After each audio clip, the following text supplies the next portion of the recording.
Well, Vladimir Nedlejkovic, head of exchange traded products at Absa CIB, joins us for a look at South Africa's ETF performance. Vladimir, should we be investing in ETFs and forget about the active fund managers? Yes, you should be investing in okay, goodbye, traded Kevin funds. Second part, I didn't say that we should forget about active necessarily. There have been lots of debate over the last 10 years about active versus passive. And I think that debate has kind of morphed into active and passive. And lots of people are trying to combine active solutions or active investment products and passive ETFs into solutions that will be there to satisfy the needs of particular investors. And we're talking about multi-asset retirement products, and we have quite a lot of developments there. Vladimir, is it the case because of the proliferation of ETFs worldwide now? I mean, it's a massive, massive industry. Your Platinum ETF, for example, has been so successful. It's been fantastic, not just locally, but also with international investors. I can buy a Platinum ETF, a Gold ETF, an All-Share ETF, a Shanghai Composite ETF, an S&P 500 ETF, a European ETF. I can get a whole geographical spread and a multi-asset class spread as well. I don't need these financial services professionals that we're interviewing at this very moment, do I? They're redundant now, surely. I think where the game is moving, and I think where the value is going to start, or the value add is going to start happening, is not so much in providing the components, the index trackers, the funds that will track a particular asset or an asset class. I think the value add is in combining those into a proper solution. So so we are talking about asset allocation, and I think that is something that is where the real value lies. Vladimir, do you think that the use of it will therefore grow in South Africa to the point where it's similar to the global demand for ETFs? So if you look globally, the market has kind of embraced ETFs, and it Correct. represents quite a big percentage of what people invest in. In South Africa, my understanding is that it's still a relatively small market, but obviously growing. Do you think it can get to those sorts of comparable levels? I think, first of all, when you look at the assets globally, ETFs have been embraced, and we're talking about more than $1.5 trillion in assets. But compared to the overall size of the market, they're still small, even globally. They are growing and they're being embraced. And I think we are seeing the same thing here. The financial industry is, by its nature, quite conservative. I always remind myself at the statistics that the first unit trust in South Africa was created in 1964. And they struggled until kind of mid-90s, end of the 90s, when they exploded in the assets and the number of funds. I don't think we are going to see that long period of ETFs being in wilderness. We see quite a lot of new developments in the ETFs. We are having quite a lot of assets. We're having about 60 billion rand in ETFs in South Africa, and that is growing quite rapidly. And I think we will see much more in that space. Satrix 40 is still the most popular, with 8 billion in funds under management. Sure. At the end. Third largest. Third largest, my apologies. After the so it's funds. One of the most popular, yes. Should be the terminology that I use. Yes. It has a strong first move advantage. Obviously the others are gaining in terms of size and momentum. Sure. I think the Satrix was the first, obviously, and we see that even internationally, the funds that track the benchmark, the main benchmark index, will always tend to be extremely popular. At the moment, we do have several funds tracking top 40 or SWIX exposure. So now it's becoming more about price and narrow spreads and all that.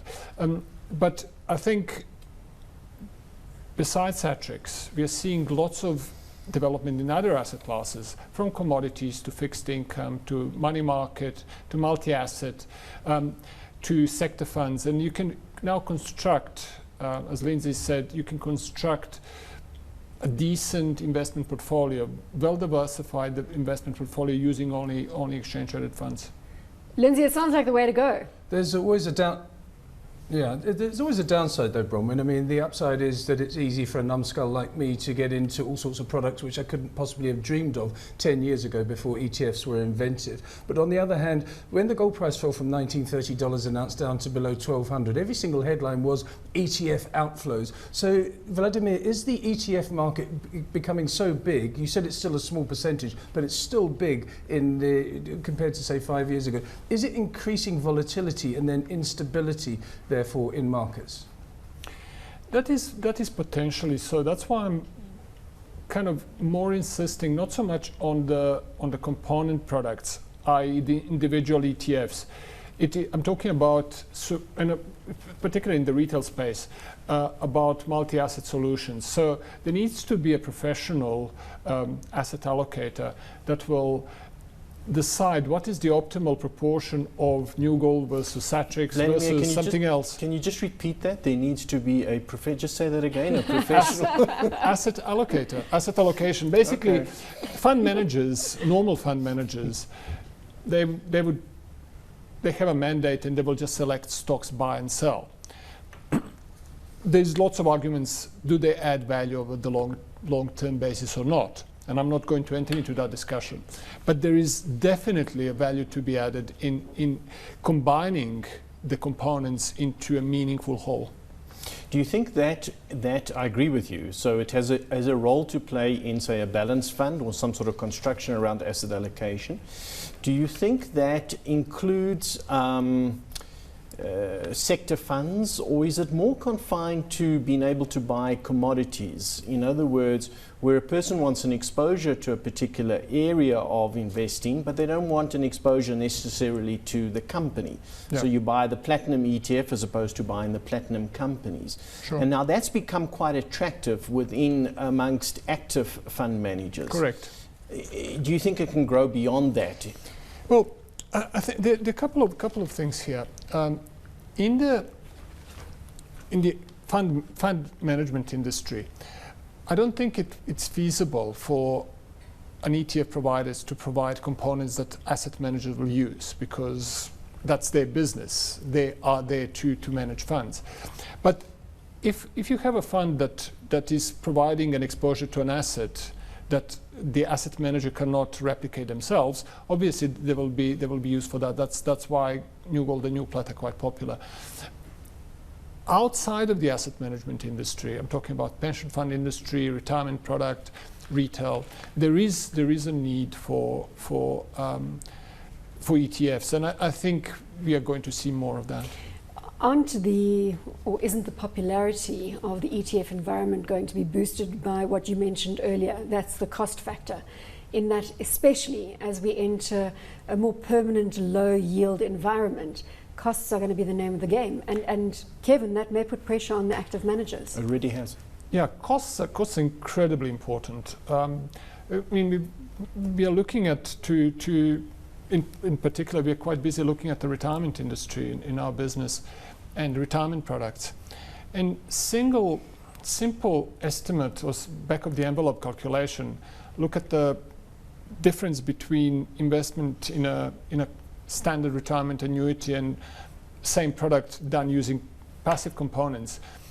Turns out that over a long period of time, and your retirement investment is about 40-year time horizon, you can basically lose 50% of your wealth just in fees or in aggregate, and that is the biggest factor, the largest factor in the performance or otherwise of a product.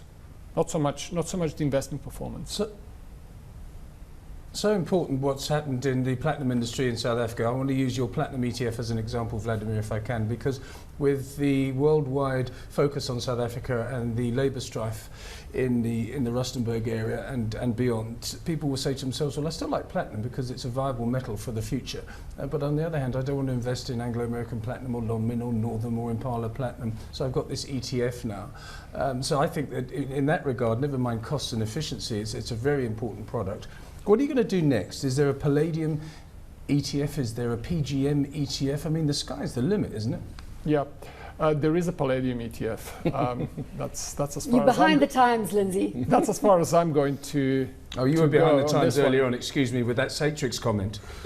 Okay, I take that. That was really, it was inappropriate, my Satrix comment, when you are Well, already way ahead of that. Yes, absolutely, I deserve it. Vladimir, how would you respond to the following statement? And I'm not saying that it's necessarily backed up by a whole lot of facts, but there is a suggestion that in South Africa, the growth of the ETF market is becoming more popular. It's becoming itself more expensive. In other words, people are utilizing that opportunistically, and really, when you analyze it, perhaps ETFs are not as cheap as you really think. Depending on what ETFs you're looking at, there are some expensive ones, some cheaper ones. I think on average, I think they're getting actually cheaper. I know that on average, the total expense ratio of ETFs in South Africa about 0.5%. One can argue whether that's expensive or not. It's way more expensive than anything in the active space in South Africa. But we've seen downward pressure on the costs, on the fees for ETFs. Our ETFs are running at about 20 to 30 basis points. I think, yes, if you're PIC, and if you want to buy 10 billion rand worth of segregated mandate investment, yes, you can get it cheaper. But for the small to medium-sized investors, even some large investors, 20, 30 basis points in total expense ratio, that is really cheap.